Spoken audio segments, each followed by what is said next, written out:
கேள்வி கேட்கலாம், எல்லாருக்கும் எல்லா உரிமையும் உண்டு. விமர்சனம் செய்யலாம், எல்லாருக்கும் எல்லா உரிமையும் உண்டு. ஆனா நம்ம ஆட்சியில் என்ன நடவடிக்கைகள் எடுத்திருக்கோன்றது தெரிஞ்சுக்கிட்டு அதுக்கேற்ற மாதிரி ஒரு நடுநிலையா பேசுனீங்கன்னா கொஞ்சம் நல்லா இருக்கும்.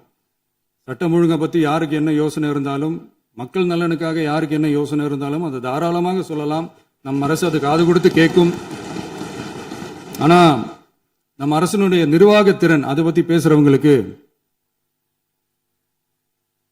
இந்த ஊரடிச்சு உலையில போட்டு ஊழல் மேல ஊழலா செஞ்சுக்கிட்டு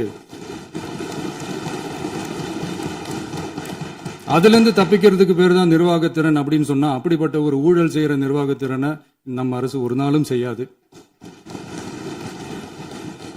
பொட்டி பெட்டியா பணத்தை வச்சுக்கிட்டு, பெட்டியை வச்சு எல்லாம் செஞ்சுக்கிட்டு, போதைப் பொருள் பாதுகாவல் கழக மாடல் அரசாங்கம் செஞ்ச ஒவ்வொரு ஊழலா வெளியில வந்துகிட்டு இருக்கு. டாஸ்மாக்ல அது என்னப்பா அது பேரு,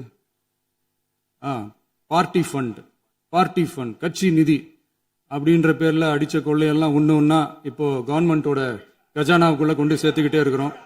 கிளு நையாண்டி சம்பந்தம் இல்லாத பேச்சு இதெல்லாம் பேசிட்டு அப்புறம் முதல்வர் பதில் சொல்லல, முதல்வருக்கு பதில் சொல்ல தெரியல அப்படின்னா அப்புறம் என்ன சோஃபா மாடல் ஆட்சியா? அது என்னன்னு புரியறதுக்கு எனக்கு ரொம்ப நாள் ஆச்சு. இந்த sofa set, table chair, teapoy, furniture பிசினஸ்லாம் வேற எங்க வெளியில போய் பண்ண சொல்லுங்க. அப்படி அந்த பிசினஸ் தான் பண்ணணும்னா நிறைய பிசினஸ் பண்ற மாதிரி வெளியில போய் பண்ண சொல்லுங்க, இங்க சட்டசபைக்குள்ள வேணாம்.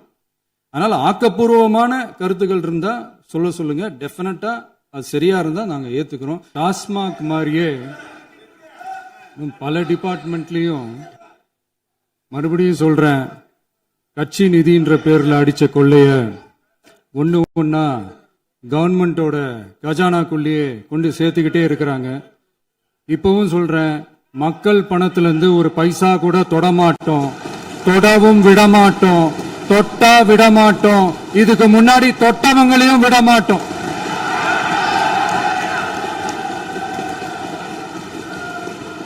ஒவ்வொரு ஊழலா வெளியில வரும் போலே, ஒவ்வொரு வேஷமா கலைஞ்சிரும் போலே இங்க இருக்கிற நிறைய பேரு நடுங்கி போய் இதுல நம்ம மேல அவதூறு வேற. இப்ப புதுசா ஒரு வெப்பன் ஒண்ணு கொண்டு வந்திருக்காங்க. அது என்ன தெரியுமா? அவங்க தயவால தான் நம்ம ஆட்சி நடக்குதான். மக்கள் தயவால இந்த ஆட்சி நடந்துகிட்டு இருக்கு. மனசாட்சி உள்ள சக்திகளோட ஆதரவால இந்த ஆட்சி நடந்துகிட்டு இருக்கு. நாங்க தான் அனுப்பி வச்சோம் அப்படின்றாங்களே. அனுப்பி வச்சவங்களுக்கு மினிஸ்ட்ரியில இடம் கொடுத்தா ஏன் கதறீங்க? ஏன் இவ்வளவு கோவம்? ஏன் இவ்வளவு கதறல்ஸ்?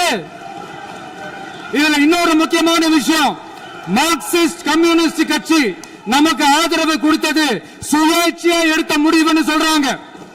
அதே மாதிரி இந்திய கம்யூனிஸ்ட் கட்சி நமக்கு ஆதரவு கொடுத்தது சுயேட்சையா எடுத்த முடிவுன்னு சொல்றாங்க. இதுல எங்க இருந்து நாங்க தான் அனுப்பி வச்சோம்னா புரியலையே. மக்களுக்கு நல்லா புரியும், எல்லாத்தையும் தெளிவா பார்த்துக்கிட்டு இருக்கிறாங்க.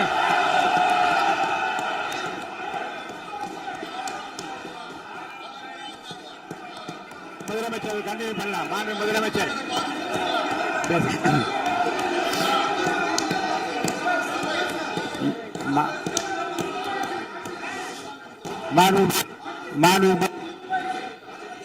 முதலமைச்சர் கண்டினியூ பண்ணலாம்.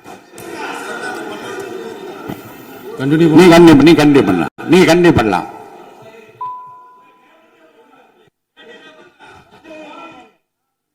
இந்த சமூக நீதி அரசுன்னு சொல்றவங்களை பார்த்து கேட்கிறேன், நம்ம பட்டியலின சகோதரர்களுக்கு எத்தனை அமைச்சர் பதவி கொடுத்தீங்கன்னு கொஞ்சம் சொல்ல முடியுமா? ஆனா நம்மளுடைய அரசுல 8 அமைச்சர் பதவிகள் யாருக்கு? நம்ம பட்டியலின சகோதரர்களுக்கு. எல்லாம் நம்ம அண்ணன், நம்ம தம்பி, நம்ம தங்கச்சிங்க. அண்ணல் அம்பேத்கர் அவர்களுடைய கிட்டத்தட்ட 100 ஆண்டு கால கனவு இப்ப நிறைவேறி இருக்கு. நான் ஏன் கொஞ்சம் சவுண்டா பேசுறேன் அப்படின்னா அவங்களுக்கு கேட்கணுன்றதுக்காக, தப்பா எடுத்துக்காது. அதே மாதிரி பெண்களோட பாதுகாவலர் நாங்க தான் அப்படின்னு சொல்லிக்கிறவங்கள கேட்கிறேன், எத்தனை பெண்களுக்கு அமைச்சர் பதவியில இடம் கொடுத்தீங்க கொஞ்சம் சொல்ல முடியுமா?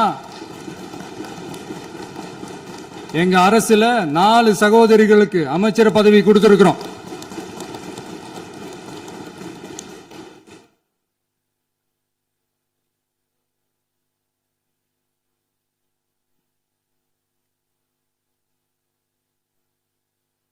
அதனால மக்களால் நிராகரிக்கப்பட்டு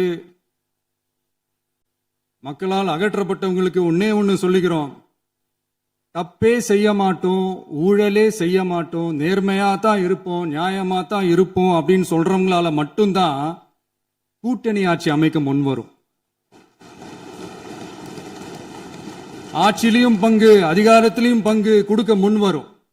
ஊழல்லையே ஊறி போனவங்களால இந்த கூட்டணி ஆட்சியோ ஆட்சியிலையும் பங்கு அதிகாரத்திலையும் பங்கு கொடுக்க முன்வராது.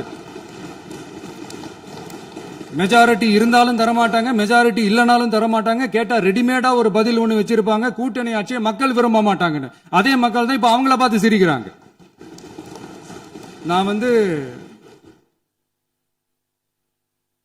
பதவி ஏத்த அன்னைக்கு கொஞ்சம் டைம் அவகாசம் கேட்டேன்.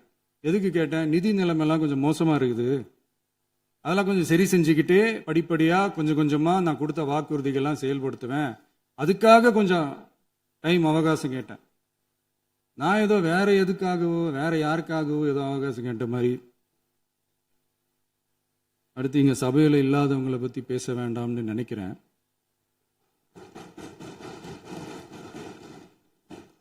இங்க நம்மளை பத்தி அவதூறு பரப்புறதோட மட்டும் இல்லாம இப்ப நம்ம மக்கள் மேலேயும் அவதூறு பரப்ப ஆரம்பிச்சிட்டாங்க. மக்கள் நமக்கு ஓட்டு போட்டது தப்பான், குடும்பம் குடும்பமா நமக்கு ஆதரிச்சது தப்பான்.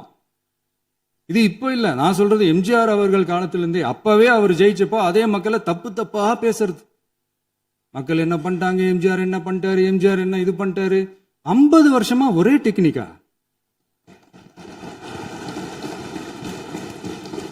டெக்னாலஜி எல்லாம் மாறி வேற எங்கேயோ போயிட்டு இருக்கு. பஸ் இதுல கொஞ்சம் டெக்னிக்காச்சும் கொஞ்சம் மாத்தினா கொஞ்சம் நல்லா இருக்கும். அதனால மக்களுக்கு யூஸ்ஃபுல்லா இருக்கிற மாதிரி இந்த ஆக்கப்பூர்வமான கருத்துக்களோ ஆக்கப்பூர்வமான யோசனைகளோ இருந்தா சொல்லுங்க, அதை நாங்க டெஃபரெண்டா எடுத்துக்கிறோம். ஆனா அதை விட்டுட்டு இந்த நக்கலு நையாண்டி சம்பந்தம் இல்லாத பேச்சு இதெல்லாம் பேசிட்டு அப்புறம் முதல்வர் பதில் சொல்லல, முதல்வருக்கு பதில் சொல்ல தெரியல அப்படின்னா அப்புறம் என்ன சோஃபா மாடல் ஆட்சியா? அது என்னன்னு புரியறதுக்கு எனக்கு ரொம்ப நாள் ஆச்சு. இந்த sofa set, table chair, teapoy, furniture பிசினஸ்லாம் வேற எங்க வெளியில போய் பண்ண சொல்லுங்க. அப்படி அந்த பிசினஸ் தான் பண்ணணும்னா நிறைய பிசினஸ் பண்ற மாதிரி வெளியில போய் பண்ண சொல்லுங்க, இங்க சட்டசபைக்குள்ள வேணாம். அதனால ஆக்கப்பூர்வமான கருத்துக்கள் இருந்தா சொல்லுங்க, டெஃபினட்டா அது சரியா இருந்தா நாங்க ஏத்துக்கிறோம்.